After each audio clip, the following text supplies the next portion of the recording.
नमस्कार।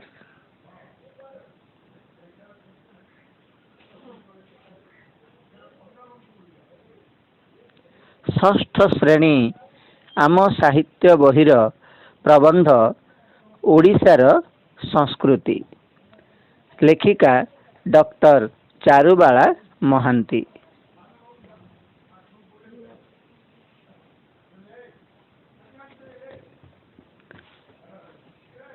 लेखिका परिचय विषय जानिबा। डॉक्टर चारुबाला महांती 1950 मसीह जन्मग्रहण करथिले। 1996 मसीह मृत्युवरण करथिले।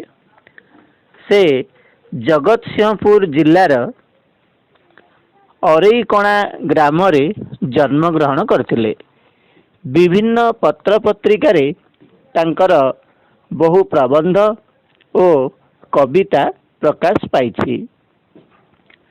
भिजा रातिर सूर्योदय हेउछि तांको लिखित एक कविता संकलन।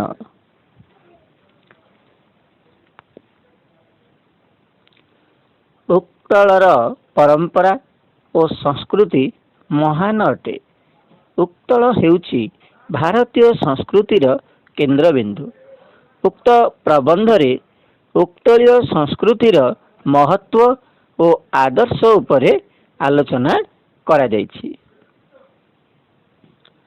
ओडिशार संस्कृति, लेखिका डॉक्टर चारुबाला महांती।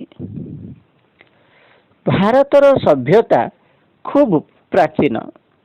प्राचीन अर्थ पुराणा। जुगे जुगे केते मुनि ऋषि और महापुरुष ए माटी रे जन्मग्रहण करी यार संस्कृति को परिपुष्ट करिसंती।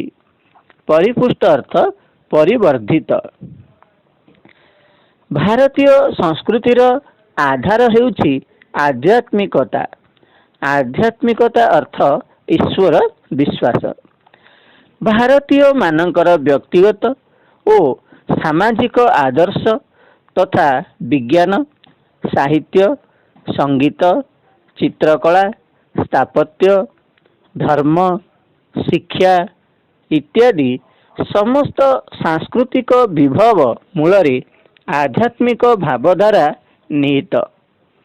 एही उच्च आदर्शबोध भारतीय मानकु समग्र मानव जाति मध्यरे एक विशिष्ट जाति रूपे प्रतिष्ठित कराइछि। आम ओडिशार संस्कृति एही महान भारतीय संस्कृतिर अविच्छेद्य अंग। अविच्छेद्य अर्थ जहाको अलगा करिहेब नाही।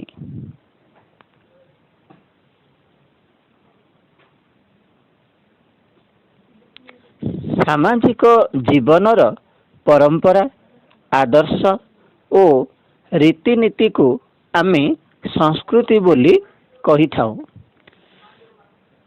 परंपरा अर्थ चलणी। जो जातिर आदर्श, चिंताधारा, ज्ञान, सृजनी शक्ति और आत्मविश्वास जेते विस्तृत, से जातिर संस्कृति सेते उन्नत। सृजनी शक्ति अर्थ सृष्टि करिवार क्षमता। विस्तृत अर्थ विस्तारित। एही दृष्टिरु देश देश बा जाति जाति मध्यरे संस्कृतिगत पार्थक्य सर्वदा विद्यमान। ओडिशा आपणार स्वतंत्र आदर्श और परंपरा को नहीं समग्र विश्व रे ख्याति लाभ करिछि। ख्याति लाभ माने प्रसिद्धि लाभ। उत्कलर संस्कृति को समृद्ध करिछि एहार ऐतिहासिक घटनावली। ऐतिहासिक अर्थ इतिहास संबंधी। ओडिया जातिर वीरत्व जोगु ओडिशार सीमा दिने गंगा ठारू गोदावरी पर्यंत विस्तृत होइतिला। एही ओडिशा रे चंडाशोक धर्माशोक रे परिणत होइतिले। व्यक्तिगत स्वार्थ को समूह स्वार्थ पई अकातर रे बलि देवा ओडिया संस्कृतिर वैशिष्ट्य। ଅକାତରରେ ଅର୍ଥ ନିର୍ଭୟରେ ବା ଭୟ ଶୂନ୍ୟରେ। ବୈଶିଷ୍ଟ୍ୟ ଅର୍ଥ ବିଶେଷତ୍ୱ। ଧର୍ମପଦ କାହାଣୀ ତାହାର ଏକ ଉଜ୍ଜ୍ୱଳ ଦୃଷ୍ଟାନ୍ତ। ଦୃଷ୍ଟାନ୍ତ ଅର୍ଥ ଉଦାହରଣ। ସମଗ୍ର ବସୁଧାକୁ ଗୋଟିଏ କୁଟୁମ୍ବ ଭାବି ସମୁଦାୟ ମାନବ ଜାତିର ସୁଖ କାମନା କରିବା ଓଡ଼ିଆ ସଂସ୍କୃତିର ମୂଳ ଆଦର୍ଶ। ବସୁଧା ଅର୍ଥ ପୃଥିବୀ, କୁଟୁମ୍ବ ଅର୍ଥ ପରିବାର, କାମନା ଅର୍ଥ ଇଚ୍ଛା। ଅର୍ଥାତ୍ ସମଗ୍ର ପୃଥିବୀକୁ ଗୋଟିଏ ପରିବାର ଭାବି ସମୁଦାୟ ମାନବ ଜାତିର ସୁଖ କାମନା କରିବା ଓଡ଼ିଆ ସଂସ୍କୃତିର ମୂଳ ଆଦର୍ଶ ଅଟେ। ଶକ୍ତି, ଶିବ, ସର୍ବୋପରି ଜଗନ୍ନାଥ ଆରାଧନା ମାଧ୍ୟମରେ ଓଡ଼ିଶା ଏହି ଆଦର୍ଶକୁ ଯୁଗେ ଯୁଗେ ଅନୁସରଣ କରି ଆସିଛି। ଆରାଧନା ମାନେ ପୂଜା, ଅର୍ଥାତ୍ ଶକ୍ତି, ଶିବ, ସର୍ବୋପରି ଜଗନ୍ନାଥଙ୍କର ପୂଜା ମାଧ୍ୟମରେ ଓଡ଼ିଶା ଏହି ଆଦର୍ଶକୁ ଯୁଗେ ଯୁଗେ ଅନୁସରଣ କରିଛି। ସମଗ୍ର ବିଶ୍ୱକୁ ଏହି ସଂସ୍କୃତି ଦେଇଛି ଶାନ୍ତି, ସମତା ଓ ଭ୍ରାତୃତ୍ୱର ଦିଗଦର୍ଶନ। ଦିଗଦର୍ଶନ ଅର୍ଥ କିଛି କାମ କରିବା ପାଇଁ ବାଟ ଦେଖାଇବା। ଅର୍ଥାତ୍ ସମଗ୍ର ବିଶ୍ୱକୁ ଏହି ସଂସ୍କୃତି ଶାନ୍ତି, ସମତା ଆଉ ଭ୍ରାତୃତ୍ୱର କିଛି କାମ କରିବା ପାଇଁ ବାଟ ଦେଖାଇଛି। ଓଡ଼ିଶାର ସଂସ୍କୃତି ଓ ଲୋକାଚାରରେ ପର୍ବପର୍ବାଣିର ଏକ ଗୁରୁତ୍ୱପୂର୍ଣ୍ଣ ସ୍ଥାନ ଅଛି। ଆନନ୍ଦ ଉତ୍ସବ ପ୍ରିୟ ଓଡ଼ିଆମାନେ ବର୍ଷର କେତେକ ନିର୍ଦ୍ଦିଷ୍ଟ ଦିନରେ ନାନା ପୂଜା, ଓଷା, ବ୍ରତ ପାଳନ କରନ୍ତି। ଗୃହ, ଶରୀର ଓ ମନକୁ ନିର୍ମଳ କରି ବିଶ୍ୱାସ ଓ ନିଷ୍ଠାର ସହ ପୂଜା ଅର୍ଚ୍ଚନା ମାଧ୍ୟମରେ ଜଗତର ହିତ ପାଇଁ ଦେବତାଙ୍କ ଆଶୀର୍ବାଦ ଭିକ୍ଷା କରିବା ଏହି ପୂଜା ପାର୍ବଣର ମୂଳ ଲକ୍ଷ୍ୟ। ଏହାଦ୍ୱାରା ସତ୍ୟ, ଦୟା, ନିଷ୍ଠା, ପବିତ୍ରତା ଆଦି ଗୁଣର ବିକାଶ ଘଟେ ଏବଂ ସମାଜରେ ପରସ୍ପର ମଧ୍ୟରେ ମିତ୍ରତା ବୃଦ୍ଧି ପାଏ। ମିତ୍ରତା ଅର୍ଥ ବନ୍ଧୁତା। ମହାପ୍ରସାଦ, ମକର ଚାଉଳ, ଆମ୍ବ ବଉଳ ଇତ୍ୟାଦି ଦେଇ ବନ୍ଧୁ ହେବା ଓଡ଼ିଶାର ଏକ ପ୍ରାଚୀନ ପରମ୍ପରା। ଏହା ଜାତୀୟ ସଂହତି ଓ ଏକତାର ସହାୟକ। ସଂହତି ଅର୍ଥ ଏକତା ଭାବ ବା ଏକତ୍ୱ।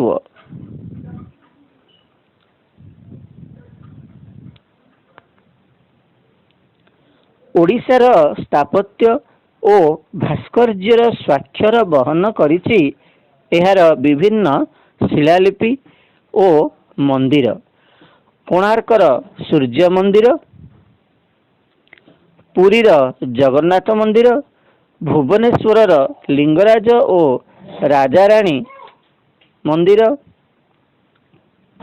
ଖିଚିଙ୍ଗର କିଚକେଶ୍ୱରୀ ମନ୍ଦିର ଦେହରେ ଖୋଦିତ ମୂର୍ତ୍ତି ଓ ବିଭିନ୍ନ ଚିତ୍ରକଳା ଏ ଜାତିର କଳା ଚାତୁରୀର ନିଦର୍ଶନ।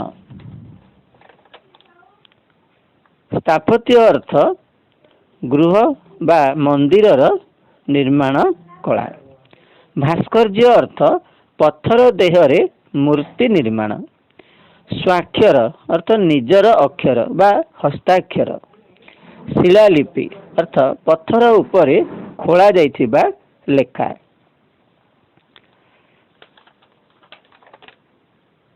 ଏସବୁ କୀର୍ତ୍ତିକୁ ସ୍ୱଚକ୍ଷୁରେ ଦେଖିବା ପାଇଁ ପ୍ରତିଦିନ ଶହ ଶହ ପର୍ଯ୍ୟଟକ ଓଡ଼ିଶାକୁ ଆସୁଛନ୍ତି। ପର୍ଯ୍ୟଟକ ଅର୍ଥ ଭ୍ରମଣକାରୀ। ଭାସ୍କର୍ଯ୍ୟ ପରି ଓଡ଼ିଶାର କାରୁଶିଳ୍ପ ମଧ୍ୟ ଅତି ଉଚ୍ଚକୋଟୀର। ସୁନା ରୂପାର ତାରକସି କାମ, ପିତ୍ତଳର ସୂକ୍ଷ୍ମ କାରୁକାର୍ଯ୍ୟ, ମୃଣ୍ମୟ ଶିଳ୍ପ, ଶିଙ୍ଗରୁ ତିଆରି ବିଭିନ୍ନ ପଦାର୍ଥ, ଚାନ୍ଦୁଆ, ପଟ୍ଟଚିତ୍ର ଆଦି ଦେଖିଲେ କିଏ ବିସ୍ମିତ ନ ହେବ। ଓଡ଼ିଶାର ବସ୍ତ୍ରଶିଳ୍ପ ସମଗ୍ର ପୃଥିବୀରେ ଆଦର ଲାଭ କରିଛି। ସମ୍ବଲପୁର, ବ୍ରହ୍ମପୁର ଓ ନୂଆପାଟଣାର ହାତବୁଣା ବସ୍ତ୍ର ଓଡ଼ିଆ କାରିଗର ହାତର କଳା ନିପୁଣତାର ପରିଚାୟକ। ବୟନ ଶିଳ୍ପରେ ଓଡ଼ିଶା ପ୍ରାଚୀନ କାଳରୁ ସାରା ବିଶ୍ୱରେ ପ୍ରସିଦ୍ଧି ଲାଭ କରିଥିଲା। ବୟନ ଶିଳ୍ପ ଅର୍ଥ ବସ୍ତ୍ର ଶିଳ୍ପ। ସୂକ୍ଷ୍ମ ବସ୍ତ୍ର ଓ ନାନା ପଣ୍ୟଦ୍ରବ୍ୟ ନେଇ ବୋଇତ ଚଳାଇ ଓଡ଼ିଆ ସାଧବ ବ୍ୟବସାୟ ବାଣିଜ୍ୟ କରୁଥିଲା। ପଣ୍ୟଦ୍ରବ୍ୟ ଅର୍ଥ ବିକ୍ରୟ ଯୋଗ୍ୟ ଦ୍ରବ୍ୟ। ଦରିଆ ସେପାରିରେ ବାଣିଜ୍ୟ ବ୍ୟବସାୟ କରିବା ସଙ୍ଗେ ସଙ୍ଗେ ସେ ବିଦେଶର ଲୋକମାନଙ୍କୁ ଭ୍ରାତୃତ୍ୱର ବନ୍ଧନରେ ବାନ୍ଧି ରଖିଥିଲା।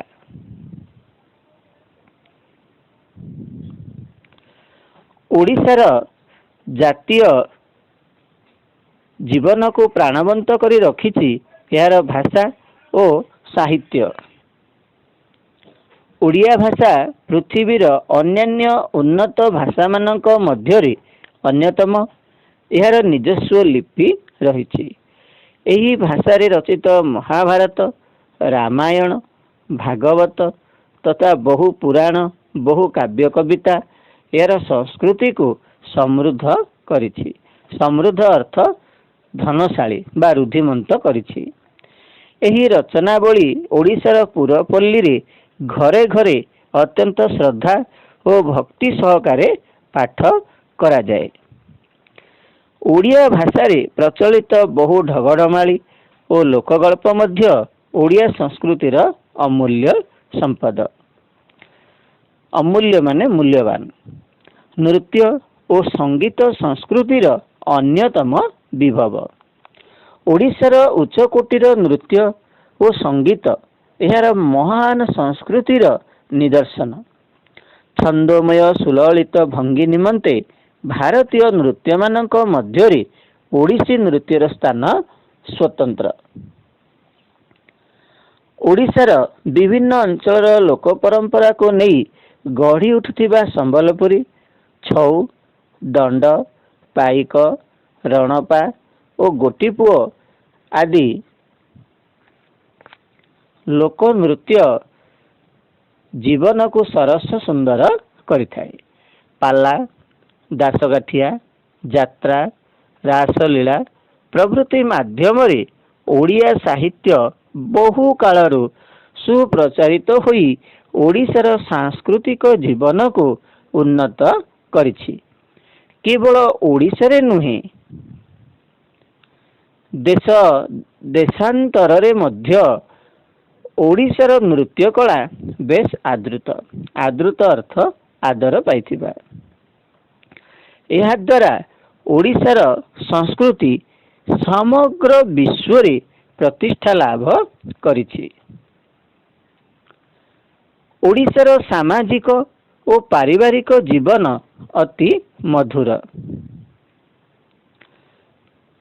ଓଡ଼ିଆ ପରିବାରରେ ସମସ୍ତେ ପରସ୍ପର ସ୍ନେହ, ପ୍ରୀତି ଓ ଆଦର ଯତ୍ନରେ ବନ୍ଧା। ବିଭିନ୍ନ ପାରିବାରିକ ଉତ୍ସବରେ ବନ୍ଧୁବାନ୍ଧବ ମାନଙ୍କ ଉପସ୍ଥିତି ଉତ୍ସବକୁ ଆନନ୍ଦ ମୁଖର କରିଥାଏ। ବିପଦ ଆପଦ ବେଳେ ପଡ଼ୋଶୀ ତଥା ଅନ୍ୟମାନଙ୍କ ସାହାଯ୍ୟ ମଧ୍ୟ ଦୁଃଖକୁ ଅନେକ ପରିମାଣରେ ଲାଘବ କରେ। ଲାଘବ ଅର୍ଥ କମାଇ ଦେବା। ଅତିଥି ପରାୟଣତା ଓଡ଼ିଆ ଜାତିର ଅନ୍ୟତମ ବୈଶିଷ୍ଟ୍ୟ। ବସନ, ଭୂଷଣ ଓ ଚଳଣୀରେ ଓଡ଼ିଆମାନେ ସାଧାରଣତଃ ଆଡ଼ମ୍ବର ଶୂନ୍ୟ ଓ ସରଳ। ବାହ୍ୟ ଚାକଚକ୍ୟ ଅପେକ୍ଷା ଅନ୍ତରର ସଦ୍ଗୁଣରେ ମଣ୍ଡିତ ହେବାକୁ ଓଡ଼ିଆ ଶ୍ରେୟ ମନେ କରେ। ଜ୍ଞାନ ବିଜ୍ଞାନର ପ୍ରସାର ଫଳରେ ଓଡ଼ିଶାର ସାମାଜିକ ଓ ସାଂସ୍କୃତିକ ଜୀବନରେ ନାନା ପରିବର୍ତ୍ତନ ଘଟିଛି। ପୂର୍ବର କେତେକ ପର୍ବପର୍ବାଣୀ ଲୋପ ପାଇବା ସଙ୍ଗେ ସଙ୍ଗେ କେତେକ ନୂତନ ପର୍ବପର୍ବାଣୀର ସୃଷ୍ଟି ହୋଇଛି। ସାହିତ୍ୟ, ସଙ୍ଗୀତ, ନୃତ୍ୟ, ଶିଳ୍ପ, ଚିତ୍ରକଳା ଓ ସାମାଜିକ ରୀତିନୀତିରେ ମଧ୍ୟ ବହୁ ପରିବର୍ତ୍ତନ ଦେଖାଦେଇଛି। ଏହି ପରିବର୍ତ୍ତନର ପ୍ରବାହରେ ଆପଣାର ମୌଳିକତାକୁ ବଜାୟ ରଖି ବିକାଶ ପଥରେ ଅଗ୍ରସର ହେବା ହିଁ ଆମର ଲକ୍ଷ୍ୟ। ଧନ୍ୟବାଦ।